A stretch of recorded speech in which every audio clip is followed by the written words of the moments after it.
Bismillah. Ustaz, saya anak yang lama dalam menghafal, namun ingin sekali belajar. Pada saat saya dengar beasiswa, Ustaz, itu saya insecure. Insecure, bahasa apa insecure? Karena itu untuk hafidh. Sedangkan saya seorang pendosa yang ingin sekali belajar. Apakah saya bisa mendapatkan beasiswa itu? Bisa. Ini kan Anda sudah jawab, tinggal belajar. Begini. Pertama, Quran surah kedua Al-Baqarah ayat 31. Wa 'allama Adamal asma'a kullaha. Hal yang Allah anugerahkan pertama kali pada manusia saat tercipta itu ilmu, pengetahuan. Manusia pertama Adam alaihissalam saat tercipta oleh Allah diberikannya bukan harta, bukan kedudukan, tapi ilmu. Tapi karena Adam itu alaihissalam beliau nabi, walaupun manusia. Ciri nabi itu gampang, di Quran ditemukan kalimat istafa, istafa, istafa, itu umumnya manusia terpilih. Quran surah ke-3 Ali Imran ayat 33. Innallaha astafa Adam wa Nuha wa ala Ibrahim wa ala Imran 'alal alamin. Punya keutamaan. Imma nanti nabi atau imma rasul atau orang-orang soleh yang terpilih. Adam nabi, Adam manusia. Kita bukan nabi, kita manusia. Maka apa bedanya? Semua nabi ilmunya langsung diajarkan oleh Allah. Semua nabi. Karena punya tugas. Ya, tugasnya mengajar untuk orang terdekat, apalagi jadi rasul. Kalau rasul mengajar umat pasti diajarkan Allah. Nabi Muhammad SAW nggak pernah belajar, nggak punya guru, nggak pernah sekolah. Yang mengajar siapa? Allah. Kata Nabi, "Addabani Rabbi fa ahsana ta'dibi. Iqra bismi rabbikal ladzi khalaq." Bismi rabbik, Allah yang ngajar. Ya? Nah, kita bukan nabi. Kita bukan rasul. Makanya yang ditanamkan pada diri kita itu potensinya. Jadi kita mesti yakin Allah langsung yang sampaikan. Setiap manusia itu punya potensi pintar. Tidak ada manusia bodoh. Manusia bodoh itu cuma di lagu. Ya, tidak ada manusia bodoh. Semuanya punya potensi pintar. Jadi manusia itu makhluk unik. Semua potensi kepintaran itu ada dalam diri kita. Di University of California dulu punya riset penelitian, itu kapasitas memori manusia paling sedikit, paling minimal itu 100 juta gigabytes.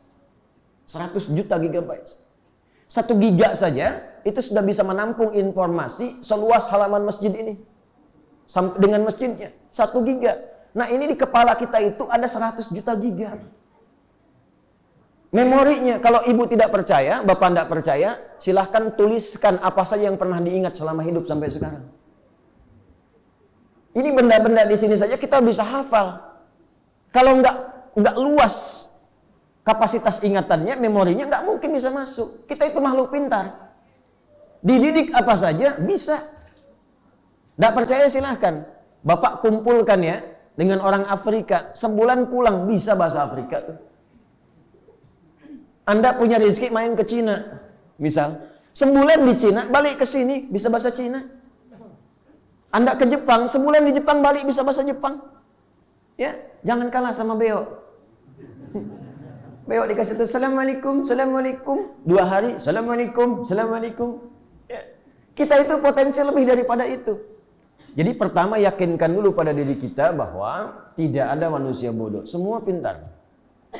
Yang kedua, pelan-pelan. Bagaimana cara menjadi pintar? Seperti yang Anda tanyakan tadi. Caranya ada 2. Yang pertama, dekati pemilik ilmu. Karena dengan mendekat biasanya dapat percikannya. Saya bergaul dengan tukang minyak wangi, minimal saya kebagian percikan wanginya. Kan?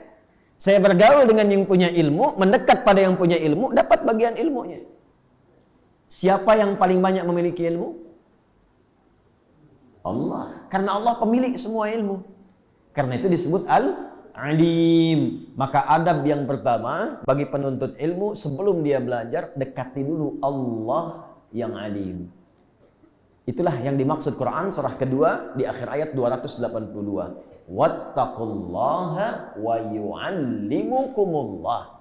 Karena itu Nabi Musa alaihissalam ketika beliau diminta belajar kepada hamba yang saleh, yang disebut dengan Khidir itu, hamba yang saleh, maka apa kalimat Qur'annya? Milladunna ilma.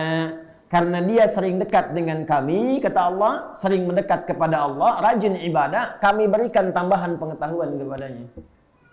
Bangun. Saya dulu latihannya begitu.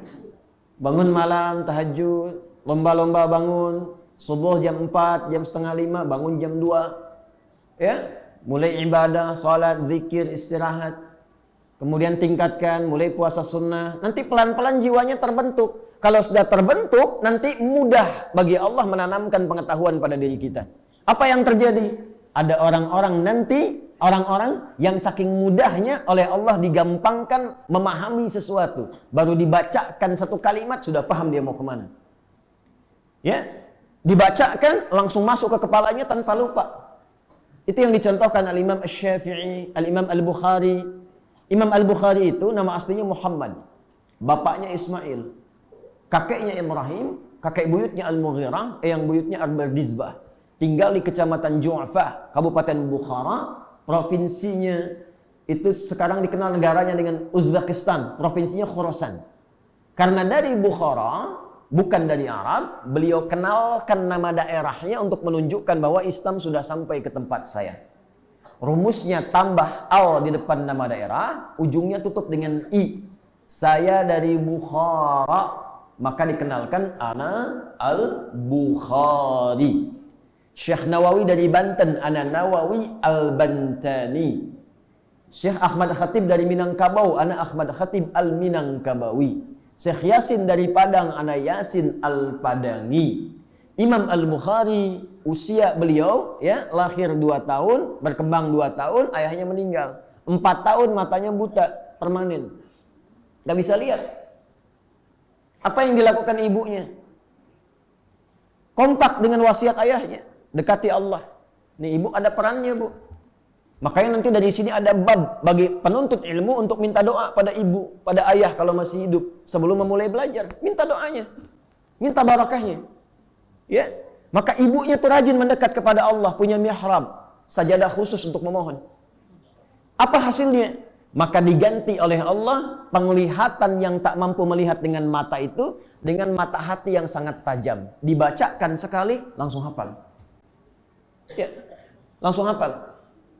Maka usia 4 tahun beliau dibawa ya oleh ibunya untuk belajar namanya di tempat kutab. Kutab itu tempat belajar dasar dulu. Diiringi asisten. Datang ke tempat hafalan Quran, begitu belajar syekhnya membacakan surat Qaf yang dibacakan. Beliau terkecil, paling kecil waktu itu, yang lain sudah ada yang dewasa. Begitu selesai dibacakan, syekhnya menguji, cuma tanya, man hafidha, siapa yang sudah hafal?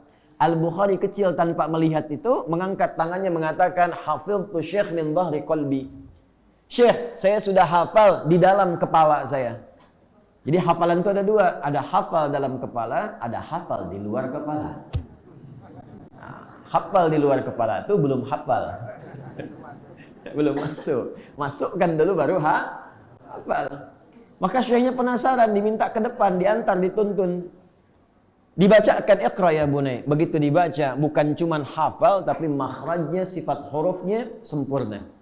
Maka kata syekhnya, minal an tadrusul hadis. Mulai sekarang ananda belajar hadis. Karena Quran ada jaminan kemudahan, hadis tidak ada.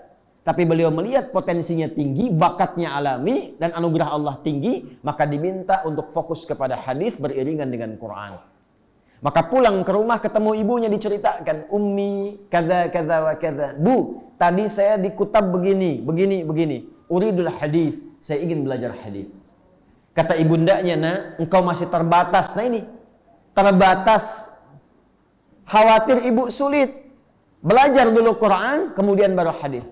Kata anaknya karena yakin dengan kalimat gurunya dan hormat pada ibunya, kata anaknya, saya belajar Quran tapi saya pun ingin belajar hadis. Maka anaknya berjalan merabak jalan ke kamarnya, dia mengulang-ulang surat Qaf, ibunya iba melihatnya, masuk ke mihrabnya, langsung salat 2 rakaat bermohon kepada Allah, berdoa.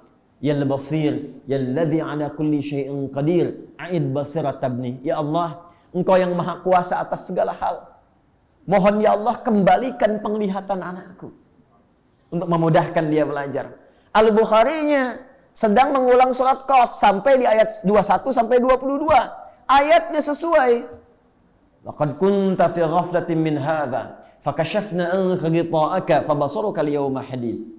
Dulu pandanganmu tertutup, tidak bisa melihat. Mulai sekarang aku akan buka penutup itu sehingga engkau mampu melihat dengan tajam. Begitu sampai ke kalimat fabasaruka al-yawma hadid, ibunya berdoa ya Basir, ya alladzi ala kulli syai'in qadir, a'id basirat tabni. Tiba-tiba terbuka kembali pandangannya, bisa melihat lagi. Lompat beliau, kaget dia kejar ibunya yang telah tertidur karena kecapean lelah berdoa. Ummi laqad ra'ait. Ibu, saya bisa lihat lagi. Bangun kaget ibunya. Kata ibunya, rubbama ra'aita biqalbik, mungkin kau melihat dengan hatimu. La bal bi'aini, tidak dengan mata saya ini.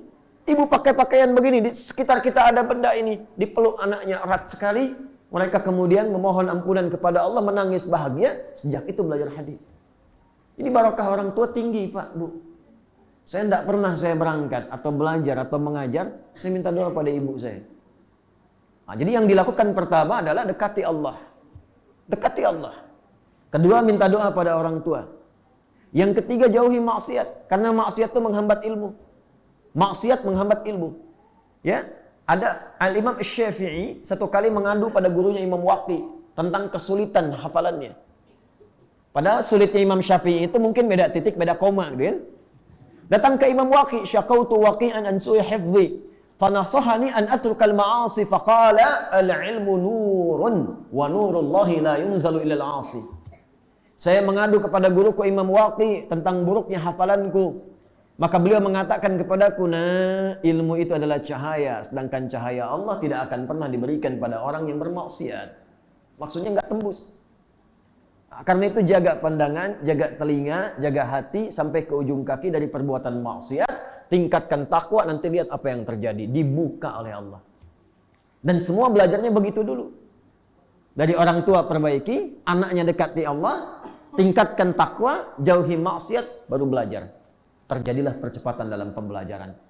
Lakukan belajar karena Allah, maka Allah yang memberikan kesempurnaan pengetahuan kepada kita. Itu yang dimaksud surah 96 di ayat yang pertama. Iqra bismi rabbikal ladzi khalaq. Ya. Yang terakhir, perbanyak taubat supaya dicintai Allah. Quran surah kedua Al-Baqarah ayat 222. Innallaha yuhibbut tawwabin wa yuhibbul mutatahhirin. Banyak istighfar. Istighfar itu diantaranya jadi kunci pengetahuan. Waktu yang paling enak, ini ijazahnya nih. Yang paling enak di Quran. Dari Quran surah ke-51 tadi saya baca, ayat 18. Banyak latihan istighfar menjelang subuh. 10 menit, 15 menit menjelang subuh setelah tahajud. Astaghfirullahaladzim, astaghfirullahaladzim, astaghfirullahaladzim. Astaghfirullahaladzim alladzi la ilaha illa huwal hayyul qayyum wa natubu ilaih. Banyak istighfar. Wabil asharihum yastaghfirun. Ada orang-orang yang berlatih istighfar, biasa istighfar menjelang fajar. Nanti istighfar itu menutup semua celah-celah salah, membuka kelapangan hati. Setelah itulah kemudian cahaya ilmu bisa datang dengan cepat. Ya, wallahu ta'ala a'lam bissawab. Jadi silahkan belajar, silahkan diikuti apa yang tadi disarankan. Nanti kalau sudah matang, sudah baik dan harus optimis. Ya, silahkan ikut mendaftar dan insya Allah mudah-mudahan diberikan oleh Allah kemudahan dan kelancaran ya. Ya. Insecure nggak ada di Quran. Silahkan ngaji temukan kalimat insecure, nggak ada. Karena nggak ada kalimat pesimis dalam Al-Quran. Semua optimis. Semua optimis ya. Baik.